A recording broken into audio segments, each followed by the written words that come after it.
أعوذ بالله من الشيطان الرجيم بسم الله الرحمن الرحيم الحمد لله رب العالمين والصلاة والسلام على أشرف الأنبياء والمرسلين وعلى آله وصحبه أجمعين.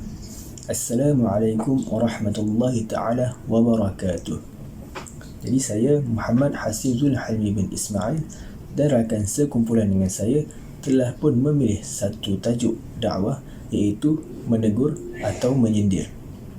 Jadi insya-Allah saya dan rakan-rakan sekumpulan akan cuba memberikan sedikit penerangan tentang perkara-perkara yang berkaitan dengan bab-bab teguran dan juga sindiran di dalam Islam. Sebagai muqaddimah, saya ingin membacakan sepotong hadis yang diriwayatkan daripada Tamim Dari radhiyallahu anhu. A'udzubillahi minasyaitonir rajim. Bismillahirrahmanirrahim. عن تميم داري رضي الله عنه أن النبي صلى الله عليه وسلم قال: الدين النصيحة. قلنا: لمن؟ قال: لله ولكتابه ولرسوله ولأئمة المسلمين وعامتهم. رواه Imam Muslim. Yang bermaksud daripada Tamim Dari radhiyallahu anhu bahawa Nabi sallallahu alaihi wasallam bersabda, agama itu nasihat. Kami bertanya, kepada siapa? Baginda sallallahu alaihi wasallam menjawab, kepada Allah Subhanahu wa taala, kepada kitabnya, kepada rasulnya, kepada para pemimpin kaum muslimin dan kaum muslimin secara umumnya. Riwayat Imam Muslim. Hadirin dan hadirat sekalian, agama Islam merupakan satu agama yang sempurna, di mana Islam bukan sahaja menyuruh umatnya untuk mengerjakan solat, berpuasa di bulan Ramadan dan menunaikan haji. Malahan, Islam juga turut menyuruh umat-umatnya untuk mewujudkan suasana yang harmoni dan sejahtera dalam kehidupan bermasyarakat. Oleh itu, untuk mewujudkan suasana yang sedemikian, Islam telah mengajar umat-umatnya agar saling nasihat menasihati dan tegur menegur antara satu sama lain. Tambahan pula, amalan saling tegur menegur dan saling nasihat menasihati ini amatlah dituntut dan dianjurkan di dalam Islam. Tetapi perlulah kita waspada bahawa Islam mengajar kita untuk memberikan teguran ataupun nasihat dengan beradab dan sopan. Kerana apa? Kerana jikalau cara kita menyampaikan nasihat dan teguran itu salah, kemungkinan akan berlaku pergaduhan dan juga perselisihan faham. Jadi, untuk penerangan yang lebih lanjut di dalam bab ini, marilah kita sama-sama mendengarkan penerangan yang akan diberikan oleh rakan-rakan saya selepas ini. Bismillahirrahmanirrahim. Assalamualaikum warahmatullahi wabarakatuh. Seterusnya saya akan menerangkan berkaitan dengan hukum, iaitu hukum menegur atau menyindir. Bismillahirrahmanirrahim. Agama itu adalah nasihat. Apa yang dimaksudkan dengan nasihat di sini ialah ia adalah salah satu perbuatan untuk menarik kita semua ini ke arah kebaikan dan beri petunjuk ke arah kebenaran. Disebabkan itu, kita ini dinasihati untuk sentiasa memberikan nasihat dan teguran kepada orang yang di sekeliling kita, sama ada secara langsung atau tidak langsung. Kita perlu tahu di mana menyindir ini mempunyai dua cara, iaitu cara yang pertama ialah menyindir orang dengan bertujuan yang hina, seperti mempunyai sifat dengki maupun sifat iri hati terhadap orang. Maka hal tersebut tidak diperbolehkan dalam agama Islam. Sebaliknya, jika perbuatan menyindir orang itu mempunyai niat hal yang baik, seperti ingin menegur sikap-sikap orang, maka hal tersebut dianjurkan oleh agama Islam. Namun tetap tidak boleh memakai cara yang menyakitkan hati orang. Dalam hal ini, pertama kita perlu faham bahawa nasihat ini dilakukan dengan kata-kata dan ucapan-ucapan yang lembut. Janganlah kita menasihati sesuatu dengan memasukkan unsur-unsur sindiran maupun kata-kata yang kasar yang dibenci oleh Allah Subhanahu Wa Taala. Imam Syafi'i menjelaskan mengenai adab-adab menasihati orang. Maksudnya, berilah nasihat kepadaku ketika aku sendiri, jauhilah memberikan nasihat kepadaku ketika aku berada di tengah-tengah keramaian. Sesungguhnya nasihat di tengah-tengah manusia itu termasuk suatu kejian yang aku tidak suka mendengarnya. Jika engkau menyelisihi dan menolak saran aku, maka janganlah engkau marah, kata-kata Imam Syafi'i. Dan melalui kalam Allah juga yang disebutkan mengenai kelembutan dalam teguran, iaitu faqula lahu qawlan layyina la'allahu yatazakkaru aw yakhsha. Mafhumnya, kemudian hendaklah kamu berkata kepadanya dengan kata-kata yang lemah lembut, semoga ia beringat atau takut. Seterusnya, kita perlu memahami bahawa sindiran dan cacian ini merupakan salah satu sifat mazmumah, iaitu sifat-sifat yang buruk. Hal ini memperlihatkan sindir menyindir ini sebenarnya adalah perbuatan yang harus dijauhi dan diharamkan dalam Islam, dan melanggar keutamaan menjaga lisan dalam Islam. Jadi kita dapat disimpulkan di sini bahawa berilah teguran itu dengan cara yang terbaik yang kita boleh lakukan, dan menegur itu juga jangan sehingga memalukan seseorang, sama ada dalam bentuk hinaan maupun dilakukan secara terang-terangan di khalayak orang ramai. Bukankah baginda Nabi Muhammad SAW telah mengajar kita untuk menegur dengan hikmah, iaitu dengan bijaksana? Jadi kita perlulah menggunakan pendekatan yang sesuai dalam menegur. Mafhumnya, wahai orang-orang yang beriman, janganlah sesuatu puak dari kaum lelaki mencemuh dan merendah-rendahkan puak lelaki yang lain, kerana harus puak yang dicemuhkan itu lebih baik daripada mereka. Dan janganlah pula puak-puak dari kaum perempuan mencemuh dan merendah-rendahkan puak-puak perempuan yang lain, kerana harus puak yang dicemuhkan itu lebih baik daripada yang mereka. Dan janganlah sesetengah kamu menyatakan keaiban sesetengah orang yang lain. Assalamualaikum warahmatullahi wabarakatuh. Nama diberi Muhammad Syamir bin Usman.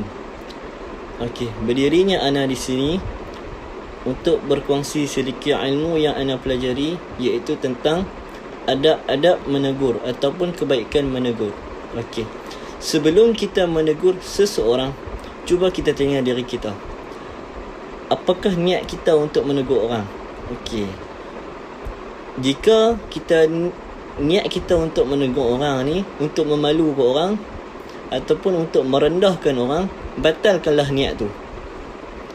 Jika niatnya adalah untuk menunjukkan diri kita ni lebih daripada orang, batalkan juga niat tu. Jika niat kita adalah untuk menunjukkan diri kita ni pandai dan untuk merendahkan orang yang kita nak tegur tu, batalkanlah niat tu. Dan juga jika kita tidak pasti bahawa kita ni, apa yang kita nak cakap tu, apa yang kita nak tegur orang tu betul ataupun salah. Contohnya macam kita nak tegur orang ni, kita was-was. Okey, batalkan juga niat tu. Okey. Bukannya kita ni tidak boleh menegur orang, cuma tetapi buatlah teguran yang bersifat membina. Okey. Macam mana tu? Kita tegur orang tu dengan penuh keikhlasan, penuh lemah lembut. Okey, teguran itu mestilah bersifat mendidik ataupun dan menginsafkan orang tu, orang yang kita tegur tu. Okey, macam mana kita tegur orang tu, nak bagi dia insaf. Tujuan kita untuk kita mendidik dia, bukan kita tegur orang tu kita nak bagi dia marah. Okey, kalau kita tegur dia nak bagi dia marah, kita tak payah tegur. Okey, kita membuat teguran ini kerana tanggungjawab kita kepada Allah. Okey, bukannya kerana manusia dan maruah kita saja.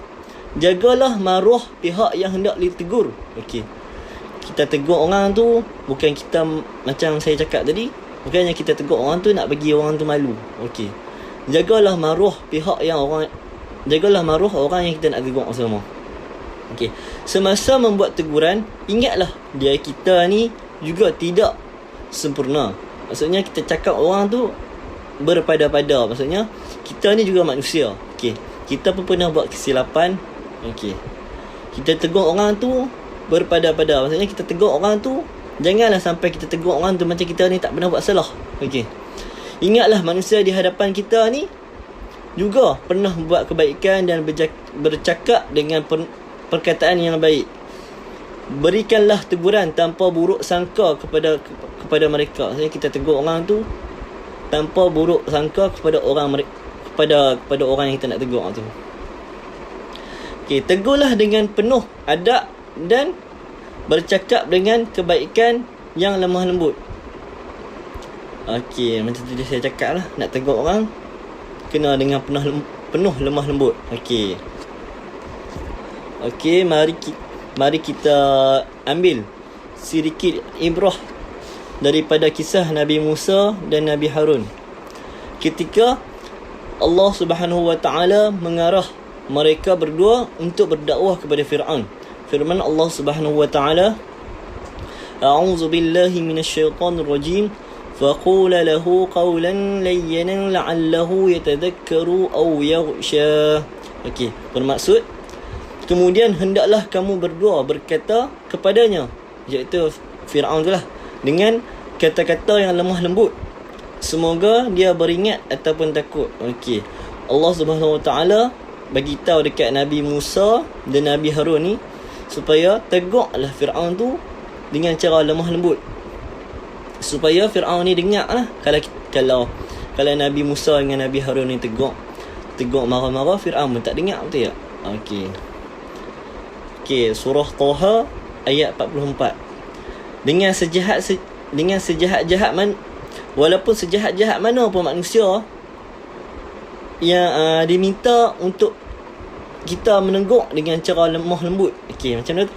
Walaupun sejahat-jahat mana pun manusia tu, orang yang kita nak tegur tu, kita kena tegur dengan cara elok-elok, dengan lemah lembut. Okey. Ini kan pula dengan sahabat-sahabat kita. Dengan sahabat-sahabat kita yang hanya tersilap ataupun terkadang buat sedikit saja kesilapan, kita nak tegur dah lebih-lebih. Okey. Tegur ni biar berpada-pada. Okey. Marilah kita sama-sama menyampaikan adab dalam menegur. Okey. Kita ni sama manusia haruslah kena saling tegur menegur lah. Siapa buat salah kita tegur, tak kisahlah kawan kita ke siapa-siapa ke. Okey. Lahirkan juga rasa bersyukur kerana ada insan yang sanggup memberi teguran, memberi pandangan untuk memperbaiki diri kita ni. Kita ni pun manusia, pernah buat kesilapan. Okey. Semoga dengan keikhlasan dan kebenaran kita dalam menyampaikan teguran ni yang turut disulami dengan kata-kata yang lemah lembut, menyebabkan orang ramai mudah menerima teguran yang kita berikan. Okey. Maksudnya dia kata kat sini, kita tegur ni, kita cakap dengan orang tu, sulamilah dengan kata-kata yang penuh lemah lembut. Okey, supaya orang mudah nak dengar kata-kata kita. Kita tegur orang dengan lemah lembut. Okey, yang baik tu daripada Allah Subhanahu Wa Taala, yang kurang itu daripada kelemahan saya sendiri. Okey, Assalamualaikum warahmatullahi wabarakatuh. Bismillahirrahmanirrahim. Berkembang bunga luruhnya daun, petang senja berterbangnya bunga lalang. Jika sikap masih tidak bertamadun, sikap menyindir pasti takkan hilang. Apabila kita menyindir, kita tidak mendapat apa-apa manfaat pun. Yang menyindir mendapat dosa, yang disindir terasa hati, bahkan mencetuskan ataupun menimbulkan perkelahian di antara dua pihak. Tidak kira tua ataupun muda, menegur biarlah menyejukkan hati, janganlah menyakitkan hati. Kerana apa? Sebesar mana kita di dunia ini, setinggi mana pangkat yang kita punyai, semegah mana ataupun sehebat mana keturunan yang kita punyai, Itu tidak melambangkan kita boleh menghina ataupun menyindir masyarakat. Kerana apa? Allah tidak memberi kita sedikit pun kuasa kepada kita untuk menyindir masyarakat. Kerana apa? Sesuatu perkara yang menyakitkan hati. Ingatlah bahawa kita ini adalah manusia. Semua yang sama, tidak kekal lama, akan juga turut binasa dan juga meninggalkan dunia yang fana dan penuh pancaroba. Dalam surah Al-Hujurat ayat 11 telah menceritakan ataupun Allah telah berfirman kepada kita, wahai orang-orang yang beriman, janganlah sesuatu kaum menghina sesuatu kaum, kerana boleh jadi sesuatu kaum yang dihina itu lebih baik daripada kaum yang menghina. Dan kepada wanita, janganlah kamu menghina wanita yang lain, kerana boleh jadi wanita yang lain itu ataupun wanita yang dihina itu lebih baik daripada wanita yang menghina. Dan janganlah kamu saling cela-mencela, maki-memaki sesama kamu dan memanggil panggilan-panggilan yang buruk di antara kamu. Sesungguhnya seburuk-buruk panggilan adalah panggilan yang fasik setelah kamu beriman. Wahai umat-umat Islam pada hari ini, marilah kita memeriahkan ataupun mengimarahkan agama Islam dengan menggunakan teguran-teguran yang baik, teguran-teguran yang sopan, agar masyarakat terbuka hati untuk menerima dakwah yang disampaikan daripada kita, dan meninggalkan sindiran yang hanya mendapat dosa dan menyakitkan hati semata-mata. Hidup di dunia ini hanyalah mengejar redha dan cinta Allah Subhanahu wa taala semata-mata. Wabillahi taufiq wal hidayah. Wassalamualaikum warahmatullahi wabarakatuh.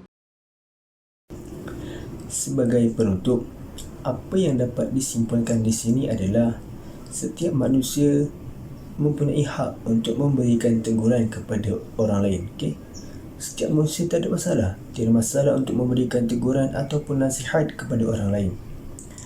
Sebenarnya cara penyampaian teguran ataupun nasihat itulah yang akan menentukan sama ada teguran yang diberikan itu akan mendatangkan faedah ataupun manfaat ataupun keburukan. Jadi, jikalau teguran yang diberikan itu secara berhikmah, yakni beradab, bersopan, seperti yang telah diajarkan di dalam Islam, maka insya-Allah orang yang ditegur itu akan mudah untuk menerima teguran yang diberikan.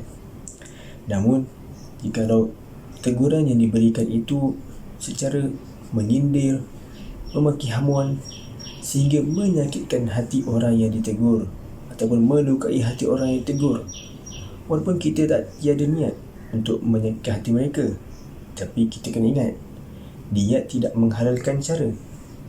Jadi fikir-fikirkanlah. InsyaAllah sekadar itu saja sedikit perkongsian daripada kami, daripada kumpulan kami. Jadi sama-sama kita boleh muhasabah diri kita, kita tengok apa yang kurang dalam diri kita, okay, dan kita ambil mana yang jernih dan buang mana yang keruh. Jadi insyaAllah wabillahi taufiq wal hidayah. Assalamualaikum warahmatullahi ta'ala wabarakatuh.